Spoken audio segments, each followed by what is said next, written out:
पटना के राजीव नगर में बीते 2 दिनों से नीतीश कुमार का बुलडोजर चला और कई घरों को जमींदोज कर दिया गया।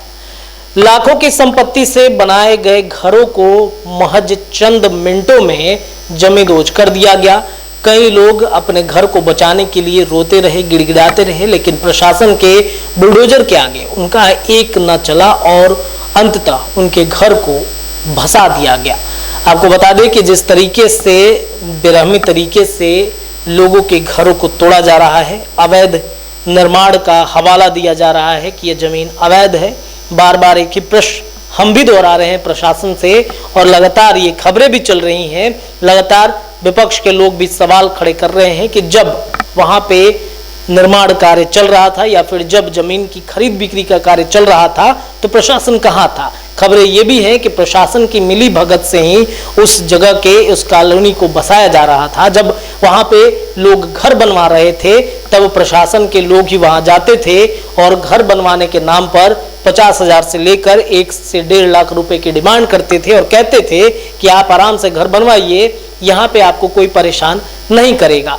वहीं प्रशासन के लोग जहां पैसे लेकर के घर बनवाने की बात कर रहे थे, वहीं दूसरी तरफ वहीं प्रशासन के लोग जब लोग अपने घरों को बचा रहे थे, जब नीतीश कुमार का बुलडोजर चल रहा था तो लोग बचा रहे थे, तो वहीं प्रशासन के लोग उन्हें बेरहमी तरीके से पीटते हुए नजर आ रहे थे। यानी कि यूं कह ले कि प्रशासन और सरकार की मदद से, भूमाफियाओं की मदद से वहां पे जमीन बेचा गया और जब अवैध निर्माण करार दिया गया, लोगों को घर बसाया जाने लगा, तब प्रशासन कहां थी जब निर्माण का चल रहा था। भूमाफिया वहां पे जमीन खरीद बिक्री का काम कर रहे थे।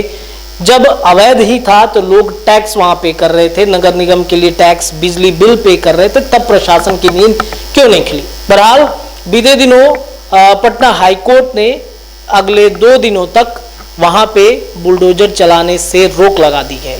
याचिका दायर हुई है पटना हाईकोर्ट में उनके खिलाफ में और खबर यह है कि जिलाधिकारी को भी कोर्ट में पेश होने की बातचीत पटना हाईकोर्ट के द्वारा आ रही है।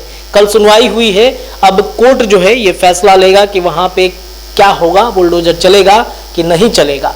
लेकिन जो बड़ा प्रश्न है कि वहां के विधायक हैं संजीव चौरसिया और बीजेपी से ही विधायक हैं, वहां पे उन्होंने क्यों नहीं रोका। जब बुलडोजर चल रहा था तब वो तेलंगाना में थे, बीजेपी के कार्यक्रम में सम्मिलित हुए थे। वीडियो के माध्यम से वो वहां से वीडियो से वो अपनी अपील किए थे कि वहां पे नहीं चलना चाहिए, प्रशासन की गलत रवैया है। यानी कि बीजेपी के ही विधायक, यानी कि अपने ही सरकार के खिलाफ जो है उन्होंने प्रश्न उठाया था। लेकिन अब बीजेपी के विधायक, दीघा से विधायक है संजीव चौरसिया, वो पूरी तरीके से गिर चुके हैं। कल प्रेस कॉन्फ्रेंस कर रहे थे संजीव चौरसिया, वहां पे कुछ स्थानीय लोग भी मौजूद थे, काफी तीखी बहसी भी हुई। लोगों ने कहा कि अब आपको इस्तीफा दे देना पड़ेगा क्योंकि हमारे घरों को, हमने आपको बहुत उम्मीद से वोट दिया था, लेकिन हमारे घरों को आपके ही सरकार के बुलडोजर चल रहे हैं, तोड़ दिया जा रहा है। काफी तीखी बहसबाजी भी हुई। काफी लोगों ने कहा कि अब अगर आप इस्तीफा नहीं देंगे तो अगली बार आप उम्मीद मत रखिएगा हमारे वोट से। बहरहाल लेकिन जो बड़ा प्रश्न है लोगों के बीच में कि आखिर अपने ही सरकार के खिलाफ क्यों नहीं बोल पा रहे हैं, आखिर अपने ही सरकार पर संजीव चौरसिया क्यों नहीं रोक लगा रहे हैं। क्योंकि एनडीए में है, वो बीजेपी के विधायक हैं और लोग अब उनसे इस्तीफा की डिमांड कर रहे हैं। उन्होंने स्पष्ट रूप से कह दिया है कि अगर आप इस्तीफा नहीं देंगे तो अगली बार वोट की उम्मीद मत रखिएगा। बहरहाल पटना हाईकोर्ट के द्वारा उस जगह पे रोक लगा दी गई है, अगले 2 दिन तक बुलडोजर नहीं चलेगा। लेकिन जिस तरीके से बुलडोजर जिन जमीनों पर, जिनके घरों पर चल चुका है, उनका क्या होगा। लोग गांव के जमीन बेच कर यहाँ पे घर बनवा चुके हैं, अब वो कहाँ जाएंगे। वो तो ना गांव भी जा सकते हैं और ना ही पटना में रह सकते हैं। आखिर सरकार की नींद अब क्यों खुली है जब वहां पे टैक्स ले रहे हैं, तो उनसे वहां पे विधायक सड़क बनवा रहे हैं। आखिर विधायक जो उस वक्त कहाँ थे, ये एक बड़ा प्रश्न है। बहरहाल आने वाले समय में पटना हाईकोर्ट क्या कुछ फैसला लेता है, ये अब देखने वाली बात होगी। बहरहाल आप जुड़े रहिए NBC 24 के साथ में। मैं रत्नेश पांडे लेता हूं इस खबर से विदा, मिलूंगा अगली खबर में, तब तक दीजिए इजाजत। धन्यवाद सभी दर्शकों का।